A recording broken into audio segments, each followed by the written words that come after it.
ఉన్న బంగారాన్ని విడిపించి ఆ రోజు ఆన్లైన్ రేటుకే మేము కొంటాం. Sharma gold company.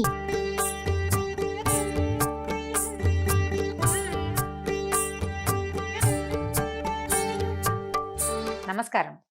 రామాయణ కథ చెప్పుకుంటున్నాం. శివధనుర్భంగం అయింది. సీతాకళ్యాణ ఘట్టానికి దగ్గరలో ఉన్నాం. అయితే ఈ శివుని విల్లు విరిచిన తరువాత విల్లు విరిగిపోయింది, కావాలని విరవలేదు పాపం.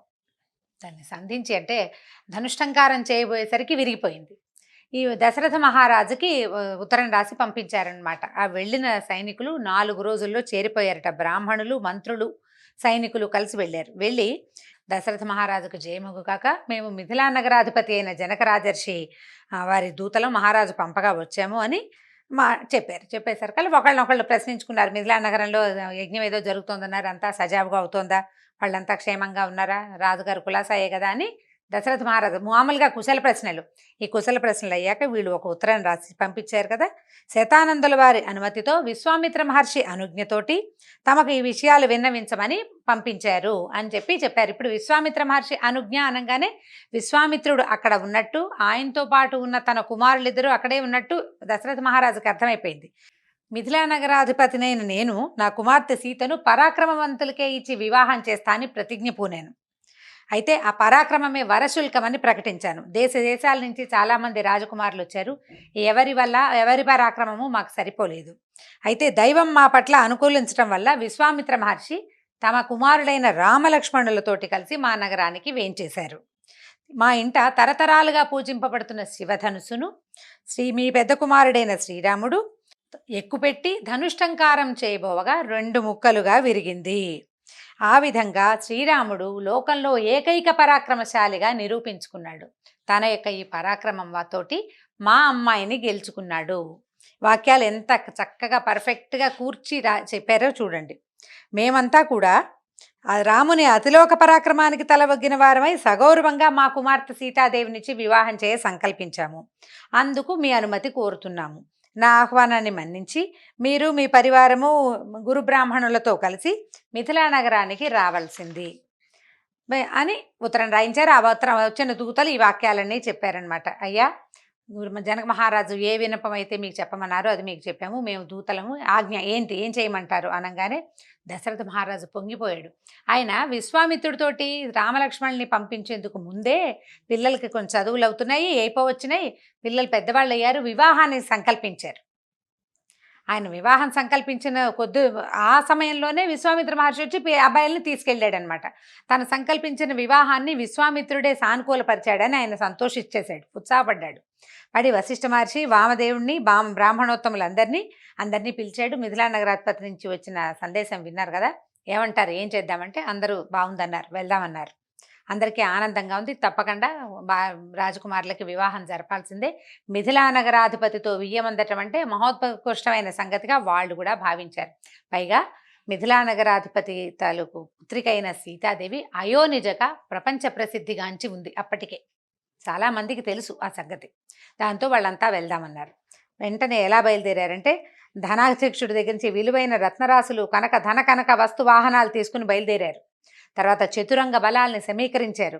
శ్రేష్టమైన పల్లకిలు, రథాలు ఏర్పరిచారు. వశిష్ఠుడు, వామదేవుడు, జాబాలి, కాశ్యపుడు, మార్కండేయుడు, కాత్యాయనుడు మొదలైన మహర్షులతో పాటు బ్రాహ్మణోత్తములందరినీ బయలుదేరదీశారు. ఈ విధంగా వీళ్ళందరినీ వెంబడబెట్టుకుని 4 రోజులు పగలు రాత్రి ప్రయాణం చేసి అయోధ్య నుంచి మిథిలకి చేరారట. వీళ్ళంతా చేరితే ఒకళ్ళనొకళ్ళు ఎదుర్కొని చాలా సంతోషించారు. ఇలాంటి అత్యద్భుతమైన కుమారులని కన్న తండ్రిగా దశరథ మహారాజు గొప్పగా పొగడబడ్డాడు. అయోనిజైన పుత్రికకి ఇట్లా పరాక్రమమే వీరి శుల్కంగా పెట్టి వివాహం చేయదలుచుకున్న జనక రాజర్షి యొక్క గొప్పతనాన్ని దశరథ మహారాజు వేణోళ్ళ పొగిడాడు. ఒకళ్ళతో ఒకళ్ళు మాట్లాడుకున్నారు, చాలా సంతోషించారు. అన్ని ధర్మాలు తెలిసిన వాళ్ళిద్దరికీ ధర్మాలు తెలుసు. వీళ్ళతోటి ఉన్నటువంటి బ్రాహ్మణులు, గురువులు కూడా చాలా గొప్పవాళ్ళు. ఈయనకేమో దశరథ మహారాజు దగ్గర ఉన్నదేమో వశిష్ఠుడు, వాళ్ళ కులగురువు. మన జనక రాజర్షి దగ్గరేమో గౌతమ మహర్షి కుమారుడైన శతానందుడే ఈయనకి ఉపాధ్యాయుడుగాను పురోహితుడుగాను ఉన్నాడు. దాంతో పైగా ఇరుపక్షాలకి మధ్యవాడుగా విశ్వామిత్ర మహర్షి ఉన్నాడు. ఆయన అందరివాడును. దాంతో చాలా సంతోషించారు. మొత్తానికి వివాహం గురించి మాట్లాడుకున్నారు. రేపటి నుంచి మనం రేపొద్దున ప్రాతకాల యజ్ఞం పూర్తి కాగానే వివాహ మహోత్సవం నిశ్చయించుకుందాం, చేసేద్దాం, పెళ్ళి వివాహం జరిపిద్దామని నిశ్చయించుకున్నారు. తర్వాత ఏం చేశారంటే ఈ ప్రాతకాల ఆ పూట కర్మానుష్ఠానాలు ముగియంగానే ఈయన ఏమనుకున్నాడు, జనక రాజర్షికి ఒక సోదరుడు ఉన్నాడు కుశధ్వజుడు. ఆయన ఏంటంటే సాంకాస్య నగరం అని అక్కడికి కొంత దూరంలో ఉన్న ఒక నగరంలో నివసిస్తున్నాడు. ఇట్లా అమ్మాయి వివాహం నిశ్చయమైంది, పెళ్ళికొడుకు తాలూకు మన తండ్రి వాళ్ళు అంతా కూడా వచ్చేసారు కాబట్టి వెంటనే నా తమ్ముడిని పిలవనంపమని ఈయన మనుషుల్ని పంపించాడు. పంపించగానే కుశధ్వజుడు పరిగెత్తుకుంటూ రెక్కలు కట్టుకుని వాలిపోయినట్టుగా వచ్చేసాడట. అందరికీ నమస్కారం చేసి ఆయన కూడా కూర్చున్నాడు. అందరు కలిసి సభ తీర్చి మాట్లాడుకుంటున్నారు. ఈ పెళ్ళిళ్ళ సభలో స్త్రీల వ్యవహారం లేదండి, ఇక్కడెక్కడ ఆడవాళ్ళు లేరు.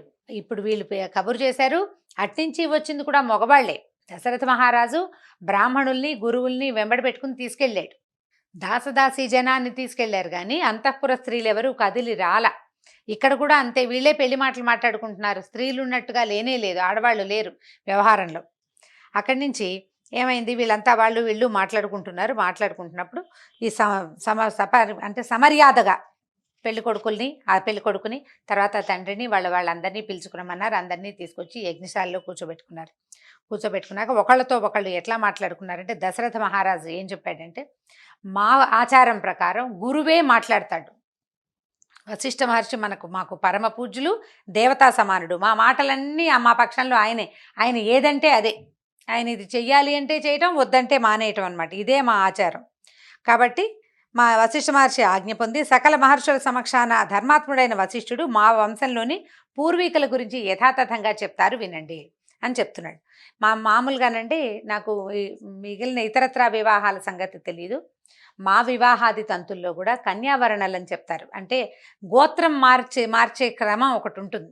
ఇది ఎప్పుడు చేస్తారు, అమ్మాయి గౌరీ పూజ చేస్తూ చివరికి వచ్చాక తర్వాత అబ్బాయికి ఉత్తర జంధ్యాలు వేసిన పిమ్మట ఇంచుమించుగా ఉత్తర జంధ్యాల సమయంలో చెప్తారు. ఏం చెప్తారంటే అబ్బాయి తాలూకు గోత్ర వివరాలన్నీ చెప్తారు. అతని ముత్తాత, తాత, తండ్రి ముగ్గురు పేర్లు, వాళ్ళ వంశానికి ఉన్నటువంటి గోత్రము, గోత్ర ప్రవరలు చెప్తారు. ఆ గోత్రంలో ఏ ఋషులు ఉన్నారు, ఎవరున్నారు వాళ్ళని ఆ వరుడు, ఈ అమ్మాయి గోత్రంలో అమ్మాయి తండ్రి, తాత, ముత్తాత వీళ్ళ ముగ్గురు పేర్లు చెప్పి వీళ్ళ గోత్ర వివరాలు కూడా చెప్తారనమాట. ఈ గోత్రపు అమ్మాయిని ఈ గోత్రపు అబ్బాయికి ఇస్తున్నాము అని తాత తండ్రుల పేరు విత్ గోత్రం చెప్పుకుంటారు. ఆ కాలంలో ఈ రాజకాలంలో ఏముండేదట, వీళ్ళ వంశం మొత్తం వంశానుక్రమణిక అంతా వీళ్ళ వంశం ఎవరితోటి మొదలైంది, తాత ముత్తాతలు ఇంకా 100 తరాల ముందున్న వాళ్ళ పేర్లు కూడా వస్తాయి. వీళ్ళందరి పేర్లు దశరథుడి వంశవర్ణన, ఆ జనక మహారాజు తాలూకు వంశవర్ణన కూడా చేస్తారు. గబగబా చెప్పేస్తారు. ఎవరెక్కడి నుంచి పుడుతున్నారు అనేది, అంటే ఎవరి నుంచి జన్మించారు అనే వివరంతో మొదలవుతుంది. వశిష్ఠ మహర్షి చెప్తున్నారు ఈ దశరథుడి వంశం గురించి. ఏమి, అవ్యక్తం నుంచి పుట్టినవాడు, ఎల్లప్పుడూ ఉండేవాడు, నిత్యుడు, వినాశరహితుడు అయిన బ్రహ్మదేవుని నుంచి మరీచి జన్మించాడు. అవ్యక్తి అంటే పరబ్రహ్మ నుంచి బ్రహ్మదేవుడు జన్మించాడు. ఆయనకి మరీచిపి కాశ్యపుడు, కాశ్యపుడికి సూర్యుడు, సూర్యుడి కుమారుడు మనువు. ఈ మనువు ప్రజాపతిగా ఉండేవాడు. మనకు మనువు పేరు వింటుంటాం, మనుధర్మం మనకు తెలుసు ఆ పదం. ఈ మనువుకి ఇక్ష్వాకు అయోధ్య నగరానికి మొట్టమొదటి రాజు. ఆయన వంశంలో బోల్డ్ ఎంతమంది లైన్గా ఉన్నారు. ఎంతమందో పేర్లు చెప్తారండి. చాలా పేర్లు చెప్తే ఈ సీతా కళ్యాణం వరకు గబగబా వెళ్ళలేకపోతామని నేను అందరి పేర్లు చెప్పట్లా, మొదటి పేరే చెప్తున్నాను. ఒకవేళ ఆసక్తి ఉన్న వాళ్ళు బాలకాండ గనక తీసుకుంటే చివరి సర్గలో 70వ సర్గలో దశరథ మహారాజు తాలూకు వంశవర్ణన వివరంగా ఉంటుంది. వంశంలో ఎవరెవరు, ఏ రాజకుమారుడు ఎవరు అని, ఎవరి తండ్రి ఎవరో కూడా చెప్పబడింది. తర్వాత వీళ్ళందరిలో ఈ సమయంలోనే, అంటే ఆ వంశక్రమంలోనే ఏం చెప్తున్నారంటే, అసితుడు అనే ఒక ఆయన ఉన్నాడు. ఆయనకి భార్యలిద్దరూ గర్భవతులు అయినాక ఆయన మరణిస్తే ఈ గర్భవతులైన భార్యలిద్దరిలో ఒక ఆవిడకి గర్భనష్టం జరిగింది. అంటే ఒక ఆవిడ ఏంటంటే అసూయతోటి రెండో భార్య కంటే, ఇద్దరు భార్యలు గర్భవతులు అయ్యారు, ఇద్దరు ఓసారి కంటే రాజు ఎవరు ఇవ్వాలి, ఇలాంటి డిస్కషన్ చాలా వస్తుంది. అందుకని ఏం చేసిందట, ఒక ఆవిడ రెండో పెద్ద భార్యకి విషం ఇచ్చేసిందట గర్భస్రావం అయిపోవటానికి. కానీ గర్భనష్టం కారాదని ఆవిడ వెంటనే తెలుసుకుని బోల్డంత భగవత్ ప్రార్థన చేస్తే ఆ సమయంలో అక్కడ ఆ ప్రాంతంలో నివసిస్తున్న భృగు మహర్షి వంశీయుడైన శవనుడనే మహానుభావుడిని, భృగు మహర్షి కుమారుడు, అక్కడ ఆయన్ని ప్రార్థించింది. ఆయన ఏమన్నాడంటే, నువ్వేం కాదు, నీ శిశువు క్షేమంగా ఉన్నాడు. అయితే విషప్రయోగం వల్ల శిశువుకి ఏమీ నష్టం జరగదు. కానీ గరళంతో విషంతో కలిసి పుడతాడమ్మా, దుఃఖించద్దని చెప్పాట. ఆ విషం మింగిన తర్వాత కూడా ఆమెకు ఒక కుమారుడు కలిగాడు. ఆ కలిగిన కుమారుడు విషంతో కలిసి పుట్టడం వల్లే సగరుడు అనే పేరు కలిగి ఉన్నాడు. ఆ సగర చక్రవర్తి వంశమే ఇది. సగర చక్రవర్తి కుమారులు మనం తెలుసుకున్నాం కదా. భగీరథ ప్రయత్నం చేశాడు. భగీరథుడు గంగని స్వర్గం నుంచి తీసుకొచ్చాడు. ఆ సగర వంశంలో వాడే ఈ దశరథ మహారాజు. ఇట్లా చాలామంది లైన్ అంతా చెప్తారు. నాభాగుడు, నహుషుడు, తర్వాత ఏమో నహుషుని కుమారుడు యయాతి, యయాతి తర్వాత నాభాగుడు, అజుడు, దశరథుడు, ఇట్లా లైన్గా చాలామంది రాజుల పేర్లు చెప్తూ దశరథ మహారాజును కుమారులే ఈ రామలక్ష్మణులు అని వశిష్ఠ మహర్షి ఏం చెప్పాడంటే చివరి వాక్యంగా, అత్యంత పవిత్రమైన సూర్యవంశము మరియు ఇక్ష్వాకు వంశ క్షత్రియులు పరమ ధార్మికులు, వీళ్ళిద్దరూ కలిసే ఉంటారు రామలక్ష్మణులు. కాబట్టి నీ కుమార్తెలు ఇద్దరిని ఈ ఇద్దరు రాజకుమారులకే ఇచ్చి వివాహం జరిపించమని వశిష్ఠ మహర్షి తన ఆజ్ఞగా చెప్పారు. ఇప్పటిదాకా రెండో అమ్మాయి పేరు రాలేదు, రెండో అబ్బాయి వివాహ ప్రసక్తి రాలేదు. ఆయన ఒక్క వాక్యంలో చెప్పిన మాటనే ఆజ్ఞగా తీసుకున్నాడు మిథిలా నగరాధిపతి. అప్పుడు గురువులకి ఇచ్చే ప్రాధాన్యత, వాళ్ళ యొక్క మాట సాగుబడి ఇలా ఉండేదన్నమాట. వాళ్ళు అమోఘ వచస్కులు మహర్షులు. వాళ్ళు అన్నారంటే జరగాల్సిందే. ఆ పద్ధతి కూడా అట్లాగే ఉండేది. ఇప్పుడు పాటిస్తామా లాంటి ప్రశ్నలు వేయనేకూడదు. ఆ కాలమే వేరు, అప్పటి పద్ధతులు పరిస్థితులు అన్నీ వేరు. ఆయన రాముడికి సీతనిచ్చి వివాహం జరిపించే క్రమంలో నీ ఇద్దరు కుమార్తెల్ని ఈ ఇద్దరు రాజకుమారులకి ఇవ్వు అని చెప్పేశారు కదా. అప్పుడు జనక రాజర్షి ఏమన్నాడంటే, మహానుభావ, నువ్వు ఎంతో చాలా బాగా చెప్పావు, చాలా బాగుంది. కన్యాదానం చేస్తాను కదా నేను. కన్యాదానం చేసేవాడు నా వంశం గురించి కూడా నేను చెప్పుకోవాలి. అందుకని ఈయనేం చెప్పాడంటే తన వంశం గురించి తనే చెప్పుకున్నాడు. ఏం చెప్పాడు? ముల్లోకాల్లో ప్రసిద్ధుడు, పరమధర్మాత్ముడు, బలశాలుల్లో శ్రేష్ఠుడు అయిన నిమి అనే చక్రవర్తి ఉండేవాడు. ఈ మిథిలా నగరాన్ని నిర్మించిన మిథి చక్రవర్తి నిమి యొక్క కుమారుడట. ఈయన కుమారుల్లో మొట్టమొదటి జనకుడు. వీళ్ళకి ఏంటంటే ఈ జనకుడు అనే పేరుని పక్కన ఆనిస్తారనమాట. అందరూ జనకులే ఆ వంశంలో, ప్రతివాడికి జనకుడు అనే పేరు ఉంటుంది. అట్లా చాలామంది వరుసగా హరియశ్వరుడు, మరువుడు, బోల్డ్ అని పేర్లు చెప్తారండి. ఆసక్తి ఉన్న వాళ్ళు తప్పకుండా బాలకాండ చదువుకుంటే తెలుగులో కూడా మంచి అనువాదాలు దొరుకుతాయి. దాన్ని చూసినా కూడా మీకు తెలుస్తుంది. నేను అదంతా సాకల్యంగా చెప్పటం లేదు ఇక్కడ మాత్రం. అయితే మా నాన్నగారు హ్రస్వరోమ మహారాజుకి, మా తండ్రి గారికి ఇద్దరు కుమారులు, నేను, నా తమ్ముడు కుశధ్వజుడు. నేను పెద్దవాడిని కాబట్టి నాకు రాజ్యాభిషేకం చేశారు. కుశధ్వజుడిని నా పోషణలో ఉంచి నా తండ్రి వెళ్ళి స్వర్గస్థుడైపోయాడు. నా తమ్ముడిని స్నేహితుడిగా చూసుకుంటాను నేను. ధర్మానుసారం రాజ్యం చేస్తూ ఉండేవాళ్ళం. కొంతకాలానికి ఈ మధ్యకాలంలో అనమాట, సీతాదేవి జన్మించిన తరువాత సాంకాశిపురాన్ని పాలిస్తూ ఉండేటువంటి ఒక పరాక్రమవంతుడైన రాజు సుధనుడు అనేవాడు వీళ్ళ మీదకి దండెత్తొచ్చాడు. ఈ పద్మపత్రాక్షి అయిన సీతని, శ్రేష్టమైన శివధనుసుని తనకివ్వమన్నాడు. వీళ్ళు పెట్టిన నియమం ఏమిటి? శివధనుసుని ఎత్తిన వాడికి సీతనిస్తాము అని పెడితే, నేను ఎత్తను, ఆ ధనుసుని ఆ సీతని ఇద్దరిని నాకు ఇచ్చేయమన్నట్టు అని వీళ్ళ మీదకి దండెత్తాడు. దండెత్తితే వాళ్ళు యుద్ధం చేసుకున్నారు. జనక రాజర్షే సుధన్వుణ్ణి వధించి ఆయన సంహరించిన తర్వాత తన తమ్ముడైన కుశధ్వజుణ్ణి సాంకాశ్యపురానికి రాజ్యాభిషిక్తుణ్ణి చేశాడు. అంచేత ఆయన సాంకాశ్యపురం ఉంటాడు. తమ్ముడికి తను జయించిన రాజ్యాన్ని ఇచ్చాడనమాట జనక మహారాజు. కాబట్టి నా సోదరులలో పెద్దవాడిని, అంటే మేమిద్దరు అన్నదమ్ములం కదా, పెద్దవాడిని నేను. నా పెద్ద నా కుమార్తెలిద్దరిని రాముడికి ఇచ్చి వివాహం చేస్తాను అని చెప్పేశారు కదా. 3 సార్లు ప్రతిజ్ఞ చేశాడు. నా కుమార్తెలిద్దరిని, పెద్ద అమ్మాయి సీతని శ్రీరాముడికి, రెండో అమ్మాయి ఊర్మిళని లక్ష్మణుడికి ఇచ్చి వివాహం చేస్తానని చెప్పాడు. అంటే ప్రతిజ్ఞ చెప్పటం అనమాట, ఒప్పుకోవటం. మనం తాంబూలాలు పుచ్చుకోవటము, ప్రధానం పెట్టడం, ఇలాంటి పదాలు చెప్పుకుంటాం మన పద్ధతుల ప్రకారం. ఆయన అట్లా ప్రతిజ్ఞగా 3 సార్లు చెప్పాట. మా అమ్మాయిలిద్దరిని ఈ అబ్బాయిలిద్దరికి ఇచ్చి వివాహం చేస్తాను అని చెప్పాడనమాట. సరే, ఇంతలో ఉండేసరికి నాకు చాలా సంతోషంగా ఉంది. ముందు రామలక్ష్మణులు ఇద్దరితోటి గోదానాలు అవి చేయించమన్నారు. వివాహానికి ముందు తప్పనిసరిగా కొన్ని దానాలు చేయటము అవన్నీ అప్పట్లో విధిగా ఉండేది. చాలా చోట్ల చెప్పబడుతుంది ఇది. యజ్ఞం హోమం చేసేటప్పుడు కూడా ముందు విధిగా దానం చేసి, దానాలు శాస్త్రం ప్రకారం శాస్త్ర విధిగా నిర్వహించిన తర్వాతే వివాహ క్రతువులు అవి జరిపిస్తారు, యజ్ఞ క్రతువులు కూడా. అయితే వశిష్ఠుడు, విశ్వామిత్రుడు ఇద్దరు కొద్దిగా మాట్లాడుకున్నారు. వశిష్ఠ మహర్షి, విశ్వామిత్ర మహర్షి మాట్లాడుకుని ఏమన్నారు? ఈ వివాహం వల్ల ఇక్ష్వాకు విదేహ వంశాలు 2 ఒకటయ్యాయి. ఈ ఇరు వంశాల ఘనత అసలు ఒక రకంగా చెప్పలేము, చాలా గొప్పవినైనా ఇది అపురూపమైన కలయిక. ఇప్పుడు వధూవరులు రాముడు సీతకి రాముడు, ఊర్మిళకి లక్ష్మణుడు చక్కగా కుదిరిపోయారు. ఇంతవరకు బాగానే ఉంది. కానీ మేమిద్దరం కలిసి ఒక ఆలోచన చేశాం. ఏం చేశామంటే, నీ తమ్ముడికి కుశధ్వజుడికి 2 కుమార్తెలున్నారు. మాండవి, శృతకీర్తి. బహు సౌందర్యవతులు, బంగారపు బొమ్మల్లాంటి వాళ్ళు. వాళ్ళని దశరథ మహారాజు తర్వాత కుమారులైన భరత శత్రుఘ్నులకిచ్చి వివాహం చేయండి. మీ ఇంట్లో పుట్టిన 4 కన్యలకి దశరథుని యొక్క 4 కుమారులతోటి వివాహం చేస్తే 4 అమ్మాయిలు ఒకే ఇంటి కోడళ్ళవుతారని మేము భావిస్తున్నాం. మా నిర్ణయం.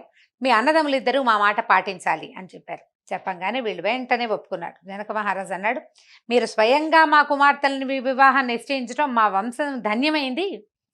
మహర్షులే తమంతట తాము నిర్ణయించడం వల్ల మీ ఆజ్ఞని తలదాలుస్తాం. నా తమ్ముడు కూతుళ్ళైన మాండవి, శృతకీర్తిని భరత శత్రుఘ్నులకిచ్చి వివాహం చేయడానికి సంతోషంగా అంగీకరిస్తున్నాము. మేము తప్పకుండా ఈ పెళ్లి చేస్తామని చెప్పారు.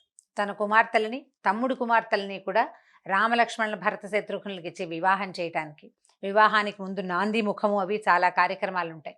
ఈ గోదానాలు కాకుండా ఇంకా నాంది ముఖం, ఈ కర్మలన్నీ పూర్తి చేస్తాను, మీరంతా హాయిగా ఉండండి, స్థిమితంగా అంటే రెస్ట్ తీసుకోమని చెప్తున్నాడు అనమాట.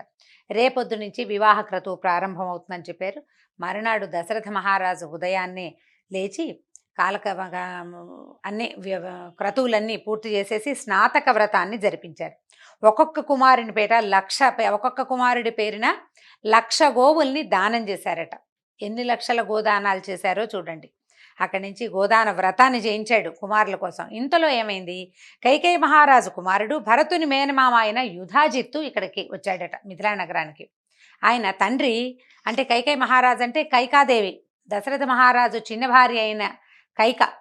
ఆ కైకాదేవి తండ్రి కైకేయి మహారాజు, ఆయన కుమారుడు యుధాజిత్తు అంటే భరతుని మేనమామ.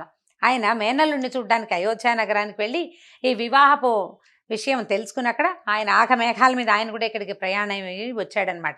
ఈ అనుకోకుండా వచ్చిన ఈ అతిథిని చూసి దశరథుడు చాలా సంతోషించి ఆయనకి అర్ఘ్యపాద్యాలు ఇచ్చి వివాహ క్రతువులో మాతో పాటు ఉండమని ఆ భరతుడి మేనమామను కూడా క్రతువులో భాగస్థుడిని చేశాడు.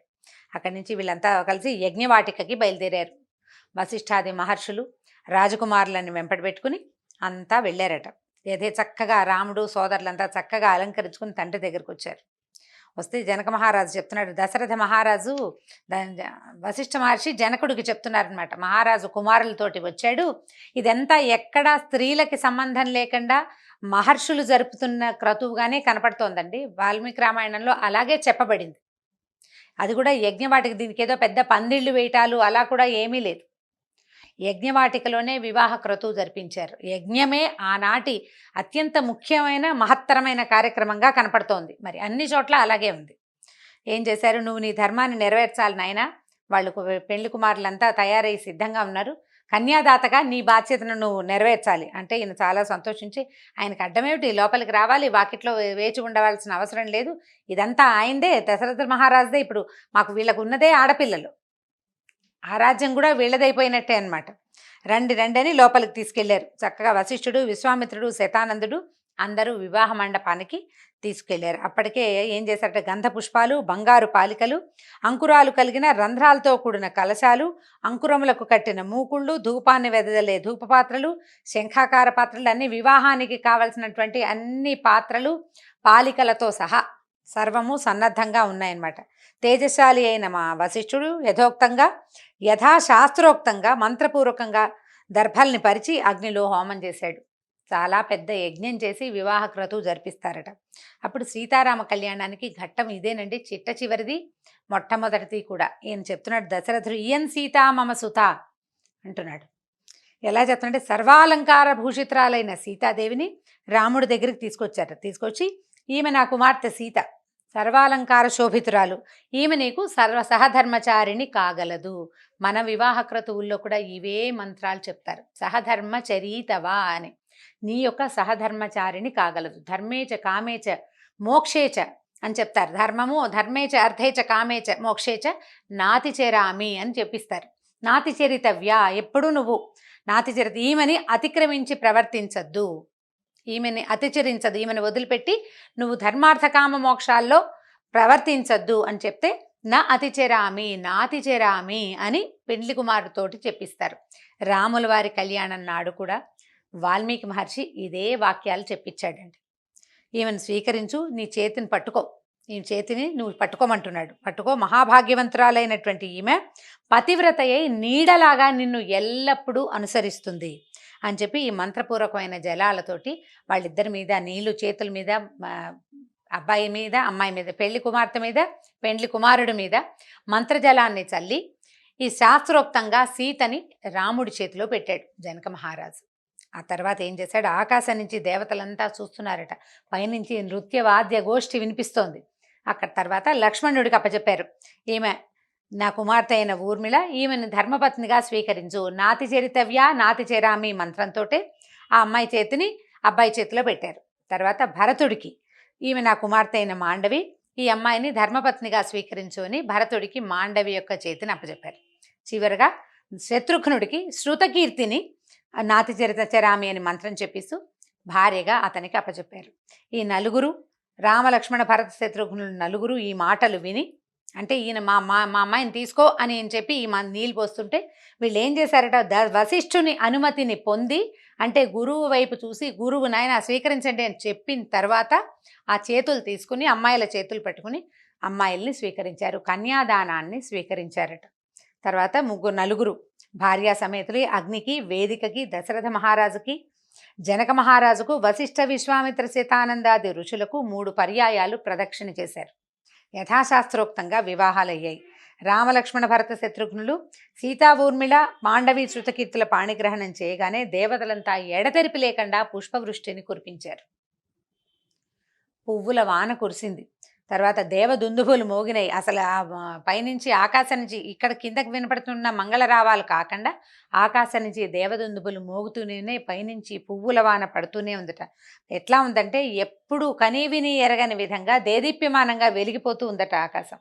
తర్వాత నవవధువుల చేతులు పట్టుకుని రామలక్ష్మణ భరత శత్రుఘ్నులు నలుగురు మెల్లగా నడుస్తూ విడిది గృహానికి బయలుదేరారు. వాళ్ళకి ఏ విడిది ఇల్లు ఇచ్చారో అక్కడికి బయలుదేరారు. మిగిలిన దశరథ మహారాజు, జనక మహారాజు, కుశధ్వజుడు, వశిష్ఠ విశ్వామిత్ర శతానందాది మహర్షులు అంతా కూడా వాళ్ళని అనుసరించారు.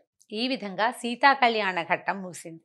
అయితే సీతా కళ్యాణ ఘట్టాన్ని మనం ఒక రకంగా వింటూ ఉంటాం. మనం చలనచిత్రాల్లో చూడడం వల్లను, నాటకాల్లో చూడడం వల్ల మనకు ఒక పిక్చర్, ఆ ఊహ అలా ఉంటుంది. ఆ ఊహ ఏంటంటే మన ఈ కాలానికి అనుగుణంగా, మనమున్న కాలానికి అనుగుణంగా మనం ఏర్పరచుకున్నది. పెళ్ళి అంటే ఇలా ఉండాలని మనకు ఒక ఐడియా ఉంది కదా, ఆ ఐడియా ప్రకారం.